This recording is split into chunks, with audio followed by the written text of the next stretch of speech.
بسم اللہ الرحمن الرحیم بسم اللہ الرحمن الرحیم والصلاة والسلام علی سید الانبیاء مرسلین وعلی آلہ واصحابہ اجمعین علی یوم الدین۔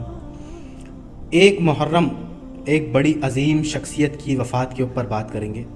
میرے ساتھ یہاں مونس بن اسلم صاحب موجود ہیں، تو جی مونس صاحب اللہ کا نام لے کر کے شروع کیجیے۔ بسم اللہ الرحمن الرحیم والصلاة والسلام علی سید الانبیاء مرسلین وعلی آلہ واصحابہ اجمعین الی یوم الدین۔ دیکھیے، ایک محرم وہ تاریخ ہے جس میں ایک عظیم ترین شخصی کا وفات ہوئی۔ وہ شخص وہ تھے کہ جب ان کی وفات ہوئی تو یہود و نصارہ بھی رویا۔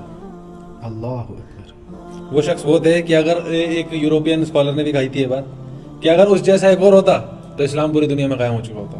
سبحان اللہ۔ وہ شخص وہ تھے جن کے بارے میں اللہ کے رسول نے دعا کی کہ اے اللہ مجھے ان دو میں سے ایک دے دے، یا تو عمر ابن ہشام یا عمر ابن خطاب، ان دونوں میں سے کوئی ایک دے دے مجھے اسلام کے۔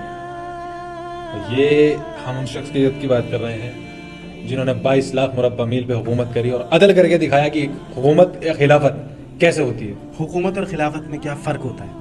دیکھیے، حکومت وہ چیز ہے جو آج کے دور میں ہو رہی ہے، اس میں ڈکٹیٹرشپ بھی شامل ہو جاتی ہے، اس میں ملوکیت بھی شامل ہو جاتی ہے، اس میں اپنی من مرضی بھی شامل ہو جاتی ہے۔ خلافت وہ چیز ہے جس میں صرف اللہ کا قانون چلتا ہے۔ خلافت وہ چیز ہے کہ عدل وہ ہے کہ اگر کوئی شخص خلیفہ بنا ہوا ہے، اور حضرت عمر کو لے لیتے ہیں مثال کے طور پہ، حضرت عمر رضی اللہ تعالیٰ عنہ، عمر ابن خطاب یہ فرماتے تھے کہ اگر دریا فراق کے کنارے کتا بھی پیاسا مر گیا تو پوچھ تو عمر کی ہوگی۔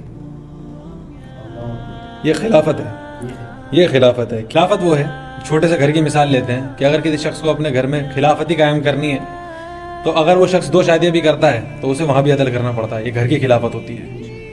ایک عمر ابن خطاب نے خلافت کری 22 لاکھ مربع میل پہ، اور ایک عام بندہ اپنے گھر میں خلافت کرے، کیسے؟ عدل کے ساتھ کرے، جو اللہ کا قانون ہے اس کے ساتھ کرے، جو اللہ کے رول ریگولیشن ہے اس کے ساتھ کرے، جیسے رسول اللہ نے بتایا ہے ویسے کرے، اپنے طریقے سے کچھ ایڈ نہ کرے۔ جیسے آج کے دور میں لوگ دین میں کچھ نہ کچھ ایڈ کرتے چلے جا رہے ہیں، وہ نہ کرے، جو اللہ کے رسول نے بتایا ہے، جیسے اللہ نے قرآن میں حکم دیا ویسے کرتے رہے۔ خلافت اور ملوکیت میں بہت بڑا فرق آتا ہے۔ ملوکیت وہ چیز ہے جو اپنے آپ کو دکھاتی ہے کہ رئیسی ایک بڑا عہدہ ملا ہوا ہے۔ خلافت حضرت عمر کے زمانے میں حضرت عمر چٹائی پہ لیٹے ہوئے اور ان سے ایک باہر کا آدمی پرشیا کا ملنے آیا ہے، اور وہ چٹائی پہ لیٹے ہوئے، لوگ ان سے پوچھ رہے ہیں کہ تمہارا بادشاہ کہاں ہے، خلیفہ کہاں ہے، تمہارا خلیفہ کہاں ہے؟ کہہ رہا وہ مسجد میں ہے۔ مسجد میں؟ اور وہ مسجد میں گئے، مسجد کے باہر ایک پیڑ تھا، اس کے نیچے چھاؤں میں لیٹے ہوئے تھے چٹائی پہ، کہ کہاں ہے؟ کہ وہ لیٹے ہوئے ہمارے خلیفہ عمر ابن خطاب۔ اب وہ انہوں نے اٹھایا، حضرت عمر نے کہا بیٹھ جائیے۔